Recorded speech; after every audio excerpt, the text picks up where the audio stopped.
Melangkah ke fasa endemik COVID-19, kestabilan emosi dan mental merupakan elemen penting yang perlu diberi perhatian serius oleh setiap individu. Kehidupan pastinya tidak akan sama seperti sebelum pandemik tersebut melanda dunia. Persoalannya, adakah masyarakat kita sudah bersedia dan rela hidup bersama COVID-19 selama-lamanya? Laporan wartawan Fahmi Zaidi.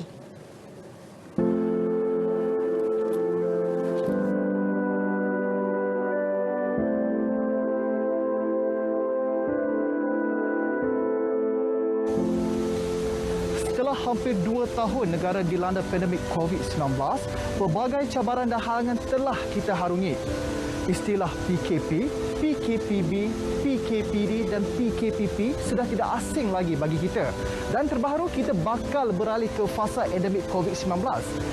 Tidak dinafikan, ramai golongan yang terkesan ekoran pandemik ini sehingga kan ada yang sanggup membahayakan diri akibat daripada tekanan emosi yang dihadapi. Bagi pakar perunding Jabatan Perubatan Psikologi, Pusat Perubatan Universiti Malaya, Dr. Muhammad Muhsin Ahmad Zahari berfikiran rasional dan optimis antara tindakan yang mampu mengurangkan kebimbangan dan tekanan. Ini sekaligus dapat meningkatkan kualiti hidup seseorang. Contohnya dia rasa gembira, dia dapat menghayati persekitaran dia dengan seadanya, dia boleh menepani cabaran jika cabaran itu datang, sebab dalam hidup kita memang ada sesuatu masa mana ada orang dalam dunia ini yang tidak pernah menghadapi kesukaran dalam hidup. Cuma bagaimana kita melihat masalah itu dan bagaimana kita menangani masalah itu akan menentukan. Jadi emosi adalah tindak balas kepada apa yang berlaku kepada seorang. Tambah beliau, masyarakat perlu bijak mengawal emosi kerana emosi yang negatif boleh mempengaruhi kesihatan mental dan fizikal seseorang.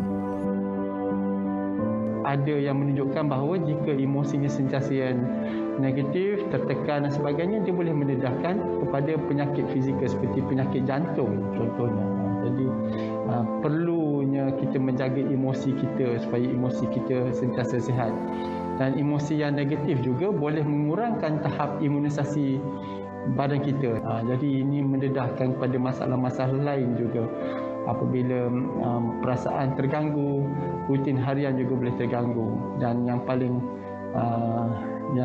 dikhawatiri adalah dia boleh menyebabkan seorang tu berisiko untuk membunuh diri. Justru, amat penting bagi masyarakat membuka minda dan berfikiran positif.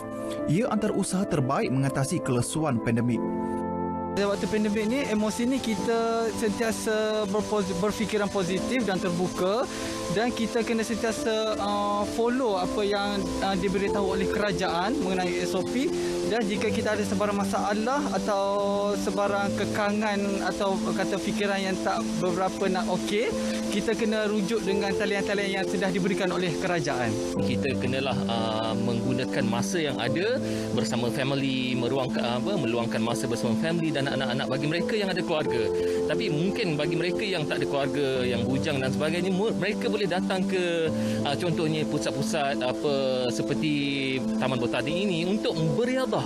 Di mana dengan beriadah itu dapat memberikan memberikan kecergasan dalam diri dia dan juga boleh rilis masalah-masalah yang ada sebenarnya. Pematuhan SOP adalah perkara utama yang perlu dititik beratkan sepanjang masa. Namun lebih penting, setiap individu perlu bersedia dan berusaha menstabilkan emosi serta mental terlebih dahulu sebelum wabak COVID-19 diisytiharkan sebagai endemik di negara ini. Fahmi Zaidi, Berita RTM.